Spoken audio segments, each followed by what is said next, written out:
Hello guys, it is me again, it's HorrorFan34, and welcome back to another video. And yes, of course, you can tell I'm wearing my Eagles Super Bowl champions hat.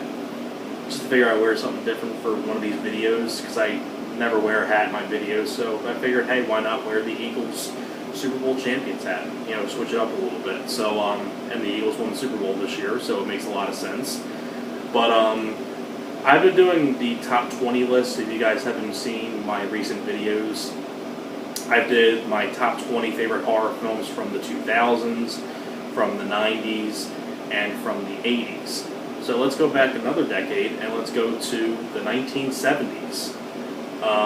So this is anywhere from 1970 to 1979. So I hope you guys enjoy my picks for these horror films, or these horror films as my picks, I should say. And let's get started on the list. Let's not waste any more time here. Let's get on to the list. Coming in at number 20 would have to be I Spit on Your Grave. Very solid film with Camille Keaton. It's a very solid revenge film. The remake was pretty decent as well, but I really do love the original I Spit on Your Grave much more. Just a very solid flick. It's a very solid revenge film, too. Now, coming in at number 19 is a film that I don't think many people even know about or things like that. But it's a very weird film. It's called I Drink Your Blood, which is basically about these hippies that get fed these meat pies, and these meat pies are injected with the rabies from a dog, and then when they eat the meat pies, they turn into these crazed people that are terrorizing the town and things like that. And it's a very weird film that I don't think many people even know about. I have it on DVD. It's actually a really good DVD. It's from, I think, Grindhouse DVD. It has a lot of really good features on it. Great cover art on the DVD and things like that. It looks really nice on DVD. It's in good picture and things like that. So I definitely recommend you checking it out. I know it's not going to be for everybody because it's a very bizarre film. I mean, but I happen to enjoy the film, so that's why it's definitely on my list. Coming in at number 18 would have to be It's Alive, the original. I don't think I need to say more. It's just a very solid, well-done horror flick. Number 17 would have to be The Brood. Very bizarre film as well. It's up there with one of those films where I remember watching it for the first time, like I watched Videodrome the first time. It's just one of those films where it's very out there and very bizarre, but it's so underrated and very well done. I really love The Brood. It's a very underrated film that I don't think many people talk about, but I really do enjoy The Brood. Coming in at number 16 would have to be the original Black Christmas by Bob Clark. Definitely one of the films that inspired the slasher genre, because you would have Texas Chainsaw Massacre around the same time as well. Or the same year, I should say, and then you would have things like Halloween and things like that. Really do enjoy the original Black Christmas a lot. It's a very slow burn film, really good cast, really good music. I love how it's directed by Bob Clark, and I'm actually one of the only few that actually does enjoy the remake of Black Christmas. The remake of Black Christmas is very different because it's much more of a full force film with a lot of blood and things like that, and also like they tell more about the backstory of Billy, the character of Billy, that they didn't really say in the original film. They kind of explained much more about his backstory in the remake, and they added a lot of details that they didn't say in the original film. But I'm actually one of the only few that likes the remake of Black Christmas. I have fun with the film, but the original Black Christmas is just a classic film. Really solid film by Bob Clark. Coming in at number 15 would have to be an underrated film as well, and that would be Race with the Devil, which is a very cool film with Peter Fonda and Warren Oates about these four people that are going out in an RV to go camping on a camping trip, and they basically witness a satanic ritual going on, and then they get chased by the cult members and things like that. Very cool film. Very underrated. Coming in at number 14 would have to be the original Omen from 1976. You know, directed by Richard Donner, you know, Gregory Peck. I mean, this is just a very well done film. Was not a fan of the remake because the remake really was just like the Psycho remake where it was beat for beat, you know, line for line, shot for shot, just like the Psycho remake, except just with different actors. And I just don't buy into those kind of remakes. I'm not a fan of that. That's a Xerox.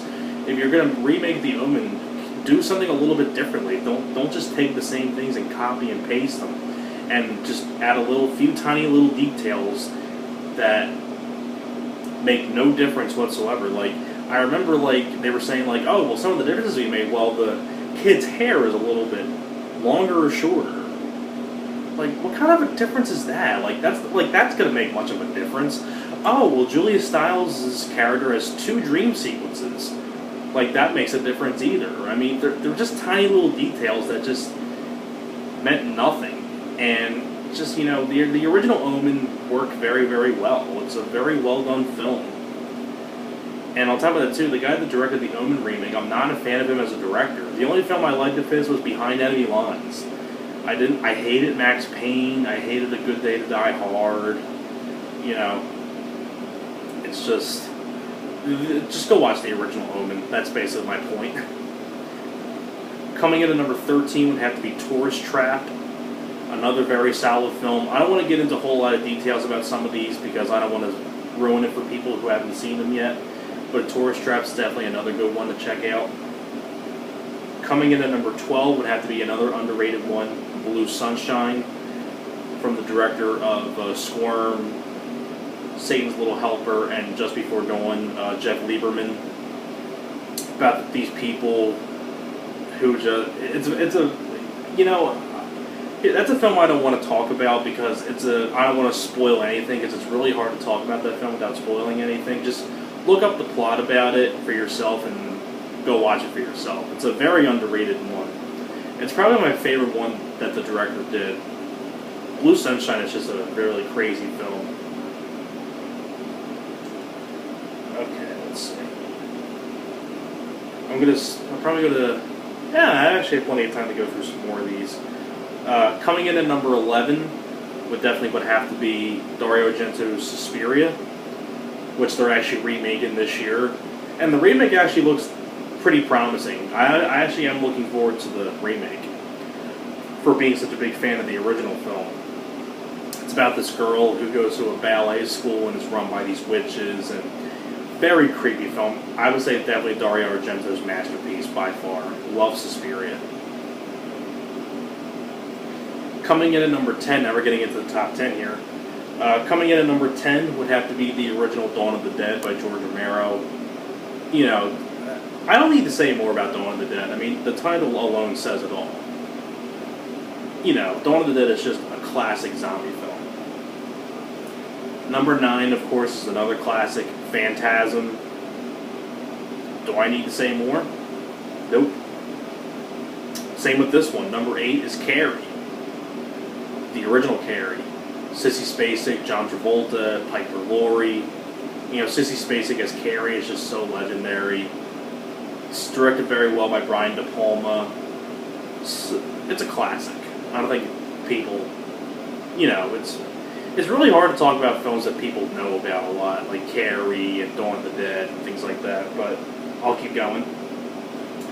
Now, coming in at number 7 is a very underrated film from the 70s. It was a made-for-TV film, and it's a film called Bad Ronald, which I actually have on DVD,